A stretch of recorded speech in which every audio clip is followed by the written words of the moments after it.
ونستعينه ونستغفره ونؤمن به ونتوكل عليه ونعوذ بالله من شرور أنفسنا ومن سيئات أعمالنا من يهده الله فلا مضل له ومن يضلل فلا هادي له وأشهد أن لا إله إلا الله وحده لا شريك له وأشهد أن محمدا عبده ورسوله أما بعد فإن خير الحديث كتاب الله وخير الهدي هدي محمد صلى الله عليه وسلم وشر الأمور محدثاتها وكل محدثة بدعة وكل بدعة ضلالة وكل ضلالة في النار.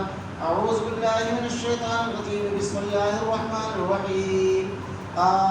والقرآن المجيد بل عجبوا أن جاءهم منذر منهم فقال الكافرون هذا شيء عجيب أإذا متنا وكنا ترابا ذلك رجل بعيد قد علمنا ما تنقص الأرض منهم وعندنا كتاب حفيظ بل كذبوا بالحق لما جاءهم فهم في أمر مريض أفلم ينظروا إلى السماء فوقهم كيف بنيناها وزيناها وما لها من فروج والأرض مددناها وألقينا فيها رواسي وأنبتنا فيها من كل زوج بهيج تبصرة وذكرى لكل عبد منيب ونزلنا من السماء ماء مباركا فأنبتنا به جنات وحب الحصيد والنخل باسقات لها طلع نضيد رزقا للعباد وأحيينا به بلدة ميتا كذلك الخروج كسبت قبلهم قوم نوح وأصحاب الرس وثمود وعاد وفرعون وإخوان لوط وأصحاب الأيكة وقوم تبع كل كذب الرسل فحق وعيد أفعينا بالخلق الأول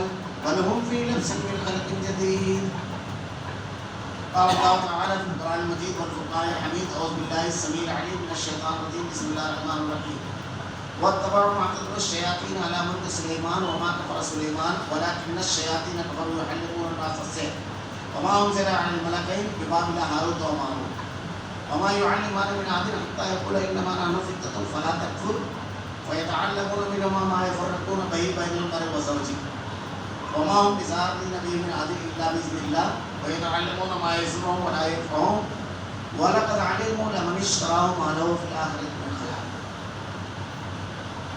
تمام تعریفیں اللہ رب العالمین کے لیے جو تمام جہانوں کا یک و تنہا خالق و مالک ہے اور میں شمار درود و سلام اللہ کا آخری نبی حضرت محمد صلی اللہ علیہ وسلم پر. معزز حاضرین، اللہ رب العالمین نے جب ابلیس کو اپنے دربار سے نکالا، راندہ درگاہ کیا، تو اس وقت تو ابلیس نے قیامت تک کے جھوٹ کے لیے اللہ رب العالمین سے دعا مانگی. اللہ نے اس دعا کو قبول کیا اور ایک وعدہ کیا کہ اللہ میں تیرے بندوں کے ہر راستے پر بیٹھوں گا، دائیں بائیں آگے پیچھے، ہر راستے پر، اور میں انہیں ہر راستے پر گمراہ کرنے کی کوشش کروں گا. اللہ رب العالمین نے وہیں پر واضح طور پر اعلان کیا کہ میرے وہ بندے جو مجھ سے رجوع کریں گے، جن کے دلوں میں میرا خوف ہوگا، ایمان ہوگا، ان کو میں تیرے شر سے محفوظ رکھوں گا، حفاظت کروں گا. شیطان کا معاملہ جو گمراہی کا ہے، ہر راستے پر بیٹھنے کی تفسیر سلف نے لکھی ہے کہ ہر راستے پر بیٹھنے کا مطلب یہ کہ سب سے بنیادی چیز شیطان یہ کرتا ہے کہ آدمی کے عقیدے پر حملہ کرتا ہے سب سے پہلا، کیونکہ یہ بنیاد ہے. اسی کی بنیاد پر تمام اعمال قبول ہونے والے ہیں اور تمام اعمال کا دار و مدار ہے. اگر بالفرض یہاں پر آدمی بچ گیا، عقیدے کی حفاظت کر لے گیا، توحید اس کی خالص ہے، شرک سے اپنے آپ کو بچا لے گیا، پھر عبادات میں وہ گمراہ کرتا ہے، بدعات میں مبتلا کرتا ہے. اگر یہاں بھی آدمی محفوظ رہ گیا تو پھر عبادت سے تساہلی اور غفلت کی طرف لے کر کے جاتا ہے. طریقہ کار اس کا یہ ہوتا ہے. اگر دینی امور جو عقیدے اور عبادات والے ہیں، ان کے معاملات کو اگر آدمی خالص کر لیتا ہے، مطلب ایک آدمی کا عقیدہ انتہائی پختہ ہو گیا، نماز کی پابندی کرنے والا، فرائض، سنن اور نوافل تک کا اہتمام کرنے والا ہو جاتا ہے، تو پھر اس کو چھوڑتا نہیں ہے شیطان. پھر اس کے خواہشات کے راستے پر جا کر بیٹھتا ہے، اس کے مال کے راستے پر جا کر بیٹھتا ہے، اس کی انا کے راستے پر جا کر بیٹھتا ہے، اس کی عزت کے راستے پر جا کر بیٹھتا ہے، اس کے تعلقات کے راستے پر جا کر بیٹھتا ہے، اس کے بعد اس کے رشتوں کے راستے پر بیٹھتا ہے، اس کی مجلس میں جا کر بیٹھتا ہے، اس کی تنہائی میں. اب یہ تمام مقامات پر شیطان کی پوری توانائی جو ہوتی ہے کہ اس میں جتنے کام کرتا ہے آدمی ایک تو وہ کہ قرآن و حدیث کے مطابق کرے اور ایک یہ کہ قرآن و حدیث کے خلاف کرتا ہے۔ شیطان کا راستے پر بیٹھنے کا مطلب ہی ہے، یعنی جس راستے پر بھی آدمی چلنے کی کوشش کرے اس راستے پر وہ بیٹھا ہوا ملے گا شیطان اور اس کو اپنی طرف بلائے گا، مختلف ہیلے بہانے سے مختلف تجاویز کے ذریعے وہ اس کو اپنی طرف بلاتا ہے، اپنی طرف بلغاتا ہے، کبھی لالچ، کبھی کسی اور وجہ سے۔ اللہ رب العالمین نے نافرمانی کی ایک وجہ قرآن میں بار بار بیان فرما دی اور ابلیس کے واقعے میں بھی ہے، استکبار، گھمنڈ، آنا جب آدمی کے دل میں آتی ہے گھمنڈ، نہیں بس میں، ختم ہو جاتی ہے بات نہیں۔ اگر آدمی یہ سوچنے لگتا ہے کہ اللہ کا حکم کیا ہے، قرآن اور حدیث کیا ہے، وہاں سے بات شروع ہوتی ہے، وہاں سے آدمی کی انا مجروح ہوتی ہے۔ لیکن شیطان یہ کوشش کرتا ہے کہ اس کو اسی میں الجھا کر رکھے۔ اسی لیے دیکھیے آدمی کا جو غصہ ہوتا ہے وہ اس کو بڑا عزیز ہوتا ہے، اس کو پالتا ہے آدمی اس سے، یعنی کسی سے اگر نفرت ہے تو دل میں اس کی نفرت بڑھاتا چلا جاتا ہے، یہ شیطان کا ہوتا ہے، اس کو مسلسل پرورش دیتا ہے، بہت عزیز ہوتا ہے آدمی کو اپنا غصہ، یہ شیطان کی طرف سے ہوتا ہے۔ اللہ رب العالمین نے کیا کہا؟ وہ لوگ جو غلبہ اور قوت رکھنے کے باوجود اپنے غصے پر قابو پاتے ہیں۔ اب جتنے بہکانے کے راستے ہیں ان راستوں میں بھی شیطان کی ترتیب وہی ہوتی ہے کہ عقیدے پر حملہ کرے، یعنی اگر مالی امور میں کروا رہا ہے تو عقیدے پر بھی حملہ کروائے گا، گفتگو کے معاملے میں عقیدے پر بھی حملہ کروائے گا، بات چیت میں آدمی ایسی کفریہ باتیں بول جاتا ہے جس کا اس کو ادراک نہیں ہوتا ہے۔ اللہ کے نبی نے کہا کہ ایک لفظ آدمی زبان سے نکالتا ہے اور وہ جہنم کے کناروں اور گڑھے میں اندر تک چلا جاتا ہے۔ اللہ نے کہا ما یلفظ من قول الا لدیہ رقیب عتید، ایک لفظ جو تم اپنی زبان سے نکالتے ہو اس کو لکھنے والا بیٹھا ہوا ہے۔ میں نے پچھلے ہفتہ کچھ اختصار کے ساتھ باتیں جو جھاڑ پھونک کے سلسلے میں، جادو اور ٹونے کے سلسلے میں کہی گئی تھی کہ عموماً اس کے ذریعے بھی آج شیطان کا جو معاملہ ہے، عقیدے، عبادات، معاملات، رشتے، تمام چیزوں کو پر ایک ساتھ حملہ کرتا ہے۔ ہمارے یہاں ایک چیز بڑی مشہور ہے کہ جادو ٹونے کے سلسلے میں جادوگروں یا جو لوگ عملیات کا کام کرتے ہیں اس کے سلسلے میں جو عقائد بنائے ہوئے ہیں، کیا وہ عقیدے قرآن و حدیث کے مطابق ہیں؟ پہلی چیز، اللہ کے نبی صلی اللہ علیہ وسلم نے بالکل واضح طور پر ارشاد فرمایا جو شخص کسی کاہن اور نجومی کے پاس جائے اور اس کی بات کی جا کر کے تصدیق کرے تو اس نے شریعت کا، اسلام کا انکار کیا، کفر کیا اس نے۔ اور اس کا اقرار کرنا کس کس معنی میں ہے؟ ایک معنی میں تو یہ ہے کہ آدمی کسی نجومی کے پاس، کاہن کے پاس جائے جو نجوم کی باتیں بتانے کا، غیب کی باتیں بتانے کا دعویٰ کرتا ہے۔ جیسے ہمارے یہاں بعض لوگ شوق کی بنیاد پر یہ کام کر لاتے ہیں کہ کوئی جانور وغیرہ، مٹھو وغیرہ لے کر کے چلتے رہتے ہیں، خواتین ان کو گلیوں میں بلا لیتی ہیں کہ ذرا سا نکال کر کے بتا۔ یہ معمولی چیز نہیں ہے، ہم لوگ سمجھتے ہیں کہ 5-10 روپیہ دے کر کے ہم نے ایک شوق پورا کیا، کون اس کے اوپر عقیدہ رکھتا ہے؟ لیکن اس کے بعد جا کر کے آپ نے اس کی تصدیق کی۔ اللہ کے نبی صلی اللہ علیہ وسلم نے ارشاد فرمایا، صحیح مسلم کی روایت ہے، 40 روز نماز قبول نہیں ہوتی ہے۔ اس کے علاوہ اخبار پڑھتا ہے آدمی، بعض اخبارات ایسے ہیں جن اخبارات میں باقاعدہ اس کا کالم ہوتا ہے کہ یہ ہفتہ آپ کے لیے کیسا رہے گا۔ اللہ تعالیٰ قرآن میں کہتا ہے ان اللہ عنده علم الساعة وينزل الغيث ويعلم ما في الارحام وما تدري نفس ماذا تكسب غدا وما تدري نفس بأي أرض تموت۔ کوئی نہیں جانتا 5 چیزیں غیب کی کنجیاں ہیں۔ قیامت کب آئے گی؟ آدمی کل کیا کمائے گا، کل کیا ہونے والا ہے، کس حالت میں کب اس کی موت واقع ہوگی اور رہنے مادر میں کیا ہے، یہ 5 چیزیں غیب کی کنجیاں ہیں، یہ بتاتے ہیں کہ اگلا ہفتہ کیا ہوگا۔ اور پھر اس کے بعد جن ستاروں کے نام اس میں دیے وہ ہوتے ہیں، حضرت ابراہیم علیہ السلام جس سلطنت میں پیدا ہوئے وہاں بھی ستاروں کی پوجا ہوتی ہے۔ یونان کے لوگ باقاعدہ ستاروں کی پوجا کرتے ہیں۔ یہ جو ہمارے یہاں شادی بیاہ کے موقع پر 4 لوگ بیٹھے ہوئے رہتے ہیں اور کیلنڈر لے کر بیٹھتے ہیں، اس میں عقرب تو نہیں ہے، نعوذ باللہ، استغفر اللہ، ثم استغفر اللہ، اس کو کیا سمجھتے ہیں؟ یہ ستارے کا نام ہے عقرب، اور اس دن اگر کوئی کام کیا جائے تو وہ کام یہ بدعقیدگی ہے کہ بگڑ جاتا ہے۔ اللہ کے کسی بھی نقصان اور نفع کا مالک کون ہے؟ وہی ہمسد کا اللہ بزر فلا کاشف له الا هو، یہ عقیدے کی بات ہے۔ وہی ہمسد کا بخیر فلا راد لفضل، اور اگر اللہ تم کو نقصان پہنچانا چاہے تو پوری دنیا مل کر بچا نہیں سکتی، اور اگر اللہ بچانا چاہے تو پوری دنیا مل کر کے نقصان نہیں پہنچا سکتی۔ مشرکین مکہ کے عقائد میں یہ چیز داخل تھی، جب وہ کوئی کام کرنا چاہتے تو شگون نکالتے تھے۔ حضرت ابراہیم اور حضرت اسماعیل علیہ السلام کی مورتیاں بنائی تھی اور اس میں تیر ہوتے، جانور کو دوڑاتے، اگر وہ دائیں طرف بھاگتا تو لگتا کام ہو گیا، اگر بائیں طرف بھاگتا تو عقیدہ بنا لیا کہ کام نہیں کام ہوگا یا نہیں۔ اس کے لیے ہم کو کیا طریقہ بتایا گیا ہے، اس میں بھی دیکھیے، میں نے کہا شیطان ہر راستے پر بیٹھا ہوتا ہے، یہاں بھی کیا کیا نکال لیا ہے، کیا بدعت کراتا ہے یا خرافات کراتا ہے، کیا ہے؟ اللہ کے نبی نے کہا کہ اگر کوئی کام کرنے کا ارادہ رکھو تو پہلی چیز، صحیح مسلم کی روایت ہے، ایک اصول دیا گیا ہے کامیاب انسان کے لیے، احرص علی ما ینفعک، اپنے فائدہ دینے والی چیزوں کے لیے حریص بنو، جس سے تم کو فائدہ حاصل ہو، کاروبار ہے، تجارت ہے، عزت ہے، شہرت ہے، ہر چیز جو آپ کو فائدہ دینے والی ہے، ریا نہیں ہونا چاہیے اس میں، اللہ کی رضا کے لیے، اس کے لیے حریص ہو۔ اور جب آدمی حریص ہوتا ہے تو اس کے لیے کوششیں کرتا ہے، بھلا عاجز نہ بنو، حوصلہ نہ ہارو، بار بار کوشش کرو، اور اس کے بعد اللہ رب العالمین کو پتہ، یہ ضابطہ بتا دیا گیا۔ پہلی چیز تو یہ کہ اچھائی کی خواہش کرنا، یہ انسانی فطرت میں اللہ تعالیٰ نے اس کی اجازت دی، اللہ کے نبی نے اس کے بارے میں بیان فرمایا، اور حوصلہ نہیں ہارنا، اس کو حاصل کرنے کے لیے سب سے بڑی چیز ہوتی ہے حوصلہ۔ جنگ آدمی ہار گیا کوئی بات نہیں، لیکن اگر حوصلہ ہار جاتا ہے تو وہ دوبارہ لڑ نہیں سکتا، لیکن حوصلہ بنا آدمی دوبارہ لڑتا ہے اور وہ جیتتا ہے۔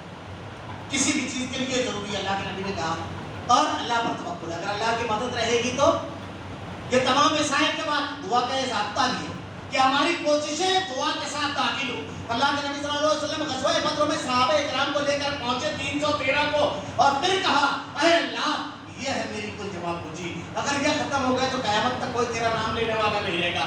دعا کا مطلب صرف یہ نہیں، ضروری ہے دعا، لیکن یہ نہیں کہ آدمی دعا کرے اور اس کے بعد کوشش کرنا چھوڑ دے، یہ دونوں چیزیں اس میں لازم و ملزوم ہے، ساتھ میں لگی۔ اور اس کے بعد یہ جو چیز بیان کی گئی، یہ اصول اور ضابطہ دیا گیا۔ اب کسی کام کی کامیابی کے لیے اللہ کے نبی نے کہا کوئی کام کرنے کا ارادہ کرو تو استخارہ کرو، بڑا کام ہے، چھوٹا کام ہے، صحابہ اکرام کا معمول تھا، اسی وقت تو کوئی موقع نہیں ہے دعا کرنے۔ اب ہمارے یہاں تو استخارے کا بھی معاملہ عجیب و غریب ہے۔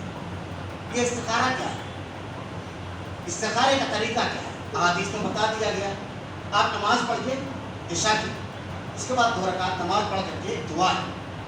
اس دعا کا ترجمہ بھی اگر آدمی پڑھے تو سمجھ میں آتا ہے کہ اللہ رب العالمین سے بندہ کہتا ہے اللہ میں جو کام کرنے کا ارادہ کر رہا ہوں، رب العالمین اگر یہ دنیا اور آخرت میں میرے لیے خیر ہے، اچھا ہے، بھلا ہے، اور دنیا میں اچھا ہی ہے کہ اس میں کامیاب ہو جائے، اور آخرت کے لیے، دنیا اور آخرت دونوں کے لیے کہ اس پر کوئی شر اور گناہ نہ ہو، صرف کامیابی نہیں، شر اور گناہ بھی نہیں ہونا چاہیے، اس کام میں کوئی غلط کام نہیں ہونا چاہیے، یہ میرے لیے اگر خیر ہے تو اس کی راہیں میرے لیے کھول دی۔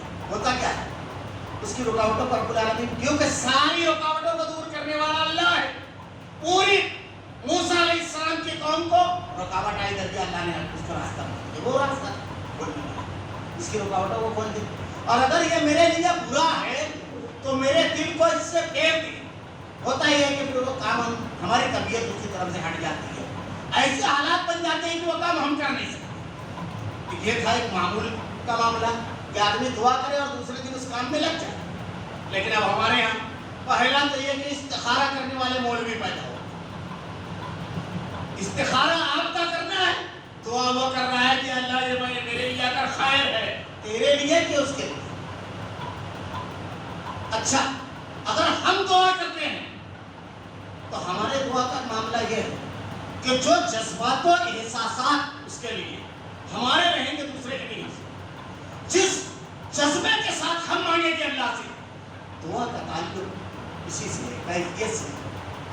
بہت زیادہ آپ کا معاملہ ایسا ہو، بہت زیادہ لمبی دعا مانگ رہے ہیں، وہاں کوالٹی چلتی ہے۔ جس کیفیت سے آپ رب کو پکارتے ہیں، مجھ کو ہمارے دوست کا واقعہ یاد آتا ہے اکثر، وہ مسلم دوست تھے، اسلام قبول کیا تھا، وہ ان کو بتاتے تھے دعا، اللہ تو کہتا ہے میرے بندے پکار، اللہ کو بہت غیرت آتی ہے بندے کا ہاتھ خالی چھوڑتے ہیں.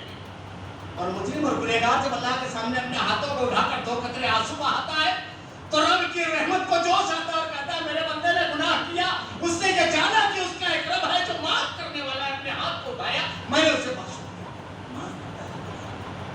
توبہ کے بعد تو معاملہ ہی بالکل بدل جاتا ہے. اگر آدمی کوئی ہو, وہ کہتے ہیں کہ ایک مرتبہ ایسا ہوا, اسلام قبول کیا تو انہوں نے, میں ایک ساتھ یہ واقعہ بیان کر رہا ہوں, دعا کہ ان کے خلاف کوئی کمپلین ہو. جب کمپلین ان کو پولیس اسٹیشن بلایا گیا, پولیس اسٹیشن جب وہ گئے تو پولیس انسپکٹر نے کہا تو سڑ جائے گا, آپ باہر نکل نہیں پائے. وہ کہتے ہیں کہ میں اگر چاہتا تو اپنے شہر کے مسلمانوں کو کہتا تو پوری قوم کھڑی ہو جاتی میری حمایت میں, اتنے میرے تعلقات تھے اور ایک دینی نیت اور غیرت بھی ہوتی, لیکن ایک عجیب و غریب فیصلہ میں نے کیا, اللہ نے دل میں بات ڈالی. میں نے یہ سب سنا, انسپکٹر نے وہ جو ماتحتین سے ان سے کہا کہ سب تیاری رکھو, سب رات میں 2 بجے آؤں گا, پھر اس کے بعد اس کو مار کوٹ کریں گے, اور کہا نکل کر بول کر کے وہ چلا گیا. میں اٹھا, میں بولا مجھ کے ذرا سا حاجت, وضو کیا, نماز پڑھا تو اور اس کے بعد 2 رکعت نماز پڑھنے کے بعد اللہ کی جناب نے اپنے ہاتھوں کو اٹھایا اور خوب رویا, کہا اے اللہ سارے معبودان باطل کا انکار کر کے تجھے اکیلے اللہ کا اقرار کیا, رب العالمین ساری قوتوں کا انکار کیا. اللہ اے اللہ ساری قوت کا مالک تو ہے رب العالمین, میں کسی قوت کے سامنے اپنے ہاتھ کو نہیں پھیلاؤں گا, کسی کے سامنے اپنے آپ کو نہیں رکھوں. اللہ تو بچانے والا ہے رب العالمین, تو تن تنہا ساری قوتوں اور طاقتوں کا, سارے فیصلوں کا مالک ہے رب العالمین. خوب رو کر کے اللہ سے دعا کر کہ اللہ میں تمام لوگوں کی طرف سے اپنے منہ کو پھیر کر اکیلے تیری طرف اپنے رخ کو کرتا ہوں.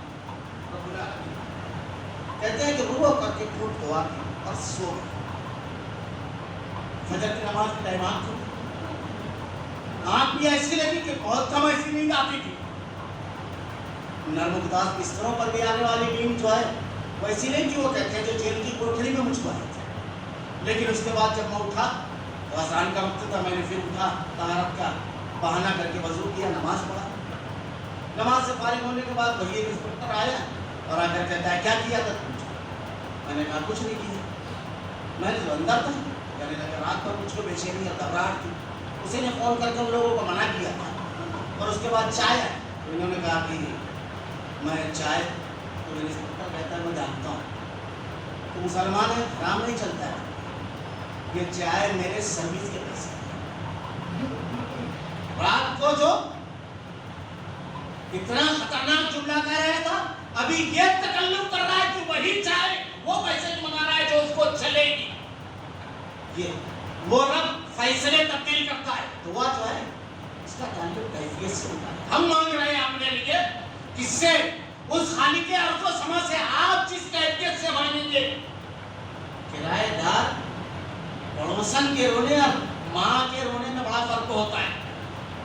خود کا استخارہ ایسی کوئی دلیل نہیں ملتی ہے کہ دوسروں کے لیے استخارہ کیا جائے. دعا کی درخواست آپ کر سکتے ہیں. اور اس کے بعد یہ بھی بڑا عجیب و غریب ہے, صبح اٹھ کر کے کہتے ہیں مولانا کوئی خواب نہیں دکھا, کوئی اشارہ نہیں ہوا. یہ بھی کوئی ضروری چیز نہیں ہے کہ آپ کو کوئی خواب دکھائی دے ہوئے, کوئی اشارہ ہوئے. خواب کی 3 قسمیں ہیں. ایک خواب ہے شیطان کی طرف سے, اللہ کے نبی نے ارشاد فرمایا اس کو دیکھتا ہے آدمی فوراً اس کی آنکھ کھل جاتی ہے, ہڑبڑا کر کے اٹھتا ہے. اللہ کے نبی نے کہا کروڑ پتی اعوذ باللہ من الشیطان الرجیم پڑھو اور سو جاؤ. ایک ہوتا ہے خیالات پریشان اور ایک ہوتا ہے آنے والے واقعے کی خبر دینا, وہ ایک الگ تفصیل ہے, جانے دیجیے اس کی. احادیث میں اس کے بارے میں آیا ہے وضاحت کے ساتھ, پھر کسی موقع پر اللہ نے اگر توفیق دی ہو تو یہ سب چیز ضروری نہیں تھی. تو یہ جو چیزیں عقیدے کے راستے پر آ کر کے بیٹھتا ہے, پہلی چیز یہ کہ آپ کو نماز پڑھنی تھی, آپ کو دعا مانگنی تھی, آپ اس سے محروم ہو گئے. سنت طریقہ یہ ہے کہ آپ کو کرنا چاہیے, آپ نے چھوڑ کر کے دوسرا طریقہ اختیار کیا سنت کے خلاف, نبی کے طریقے کے خلاف, کہ کسی اور کو لگایا. مولوی کا یہ کام تھا کہ آپ کو کہتا کہ آپ کو یہ کام کرنا ہے, تو اس کی بجائے اس نے یہ کیا کہ آپ کو اس کام سے چھوڑوا دیا. یہ سب شیطان ڈالتے ہیں. اب نماز ہی پڑھوا رہے ہیں نا, دعا ہی.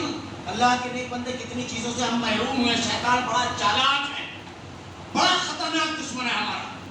جیسا نبی نے بتایا جتنا ہر معاملے میں. ایک چیز تو یہ نجومی کے پاس جانا, جھاڑ پھونک والے. اب جھاڑ پھونک والے کتنی نجوم کی باتیں کرتے ہیں, کتنی باتیں کرتے ہیں, ایسی باتیں جو حقیقت سے جس کا تعلق نہیں ہوتا ہے. پہلی چیز تو یہ میں نے پچھلے ہفتے اشارہ کہا تھا کہ نہیں